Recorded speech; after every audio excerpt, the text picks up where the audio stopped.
ও আমার একটা হৃৎপিণ্ড, সেটাই আল্লাহ নিয়ে গেছে। পরশুদিন বলছে, বাবা আমার একটা বরকা কিনে দাও। আমার স্যান্ডেলটা দেখেন 3 বছর পুরাতন ছেঁড়া, কিন্তু আমি আমার স্যান্ডেলটা পাল্টাই না, সেলাই করে নেই, কিন্তু আমার বাচ্চাদেরকে আমি কষ্ট পেতে দেই না। শুধু একবার বলছে, বাবা লেচে খাবো। আমার মেয়ের মোবাইলে আমার নাম হলো 500 ছবি আছে।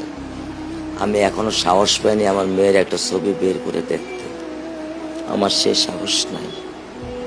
আমি সেই সাহস হারাই ফেলছি, কারণ ও আমার ছিল হৃৎপিণ্ড। ওর জীবনে এমন কোনো চাওয়া নাই যেটা আমি পূরণ করি নাই।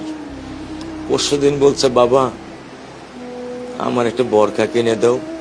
আমার চাচতো ভাই বললো, ভাই ইসলামপুর থেকে 300-400 টাকা পাওয়া যায়। আমি সাথে সাথে নিউ মার্কেট থেকে আমি 1000 টাকা দিয়ে আমার মেয়েকে বরকা এনে দিচ্ছি। আমি দরিদ্র, ভাঙা বাসায় থাকি, কিন্তু আমার সন্তানদেরকে আমি কখনোই দারিদ্রতার স্বাদ পেতে দেইনি। দারিদ্রতার স্বাদ পেতে দেইনি।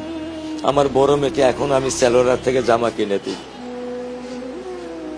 আমার স্যান্ডেলটা দেখেন 3 বছর পুরাতন ছেঁড়া, কিন্তু আমি আমার স্যান্ডেলটা পাল্টাই না, সেলাই করে নেই, কিন্তু আমার বাচ্চাদেরকে আমি কষ্ট পেতে দেই না। শুধু একবার বলছে, বাবা লেচে খাবো।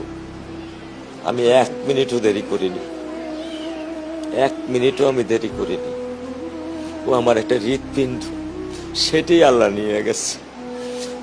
আলহামদুলিল্লাহ, শুকরিয়া, আল্লাহ দিছে, আল্লাহ নিয়ে গেছে। আমার কোনো কষ্ট নেই। আমি তো চাইলে পারতাম না। অনেক দম্পতি আছে যাদের সন্তান নেই, আল্লাহ দিছে, আল্লাহ নিয়ে গেছে। আমি আলহামদুলিল্লাহ করি আল্লাহ গেছে।